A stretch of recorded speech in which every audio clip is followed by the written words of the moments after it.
விதவை திருமணத்தை விரிவுபடுத்துவதற்காக தீவிர இயக்கத்தை தோற்றுவித்தவர் யாருன்னா, ஈஸ்வர சந்திர வித்யாசாகர். இவர் லட்சக்கணக்கான விதவைகளோட மறுமணத்துக்கு ஆதரவு அளிக்கிறாரு.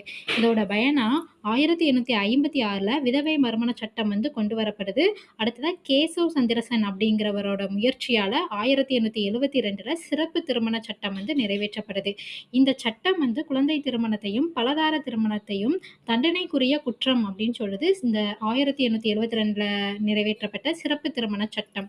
அடுத்ததா 1901ல பரோடா அரசு குழந்தை திருமண தடுப்பு சட்டத்தை கொண்டு வராங்க. 1901ல 1930ல இந்திய அரசால சாரதா சட்டம் கொண்டு வரப்பட்டு பெண்ணோட திருமண வயது 14ஆக உயர்த்தப்படுது. எப்பனா 1930ல. அடுத்ததா பண்டித கார்வே அப்படிங்கிறவரு பூனாவுல விதவை பெண்களுக்கான ஒரு இல்லத்த நிறுவுறாரு. யாருன்னா கார்வே அப்படிங்கிறவரு.